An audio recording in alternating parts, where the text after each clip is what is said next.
Spring and Democratic Congresswoman of Virginia, Abigail Spanberger. Congresswoman, thanks so much for taking time this morning on this really important issue. Let's take a quick step back in your assessment of why we're here. This crisis sneaked up on a lot of people, but it's been coming in the pipeline, I guess, for some time. What happened? Well, so we know that there are a couple issues at play. One, there's been supply chain issues because of the pandemic ebbing and flowing. Certainly in the early days of the pandemic, as so many people were stockpiling toilet paper, parents were stockpiling formula. We know that then there was a shift and there's been ebbs and flows in actual production. But then in recent months, there was a shutdown of an Abbott plant where there had been a bacteria that ultimately resulted in the death of 2 babies. But when we have such centralized processing within a market, there's only 4 major producers, and Abbott represents 43% of the baby formula in the United States. That consolidation quickly becomes a major issue. And so between the supply chain issues, between the shutting down of this particular factory, we are where we are right now. And there were no ringing alarms along the way, which is a major issue and one that legislatively I intend to work on with a Republican colleague across the aisle. So I know you spoke to the White House just yesterday about this issue. You've got legislation that you're working on. A lot of this stuff feels like long-term solutions to a problem that's clearly there. But for a mother going into Walgreens or CVS today, what do they do? What's the recourse here?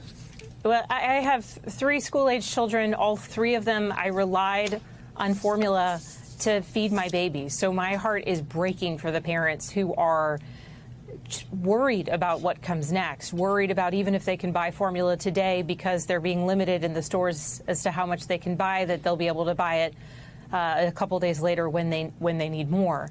And so my attention to this issue is complete. I have talked to the White House yesterday, the day before, spoken to the president's chief of staff.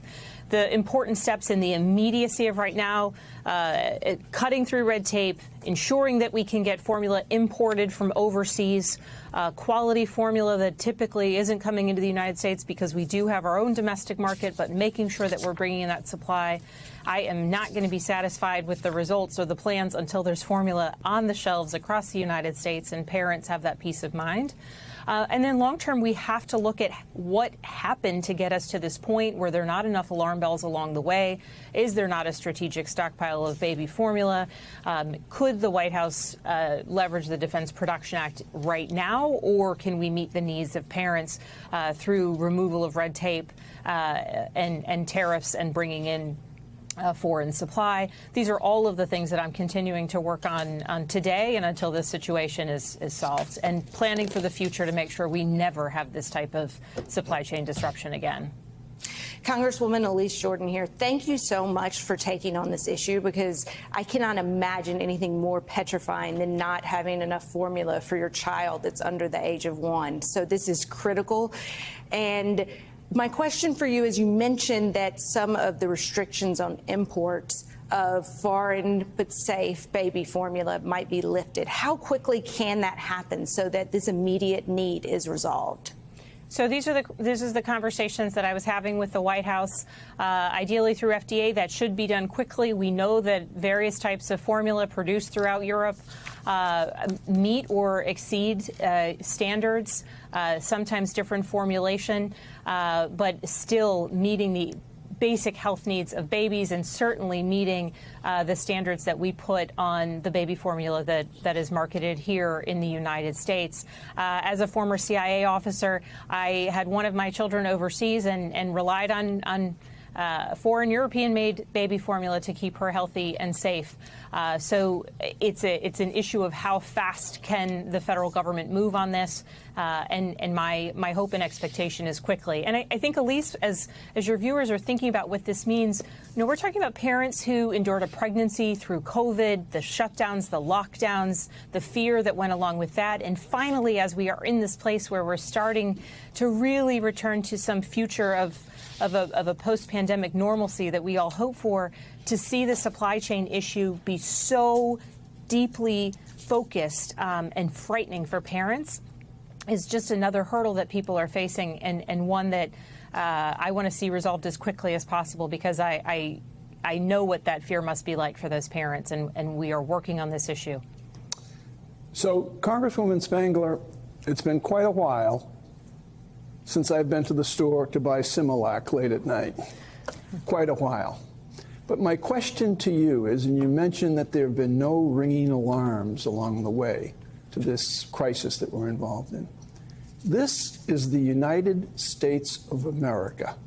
How is it that we get to the point where there is a scarcity of baby formula? If you were going to make a list of essential items, baby formula would certainly be on that list. Yeah. What has happened? Well, so first and foremost, I'm following up directly with Abbott, the formula producer that accounts for 43% of the U.S. market share. They're coming before Congress in 2 weeks, but I want answers from them sooner about how it is that we got to a point where they were clearly on a path towards not producing what was necessary on the shelves, but didn't ring alarm bells. There is no structure in place that when, and for other products there is, but there is no structure in place that when it comes to baby formula, if producers, manufacturers recognize that we are on a path towards potentially having a shortage of supply, there's no requirement that they ring alarm bells.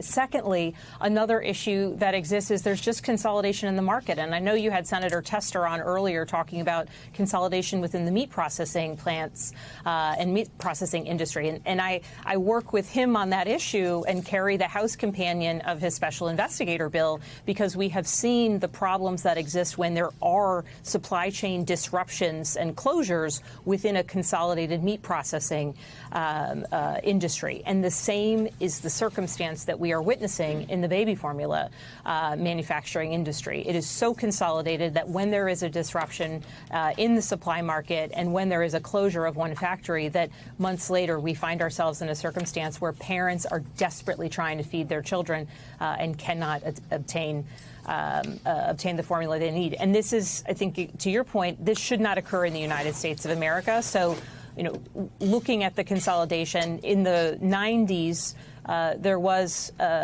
lawsuits brought forth against the baby formula industry, against certain manufacturers about anti-competitive practices. Ultimately, that was unsuccessful, but clearly FTC needs to look at some of the policies that exist, whether there are kind of monopolistic behaviors or anti-competitive efforts within this market that have contributed to the reality of where we are today.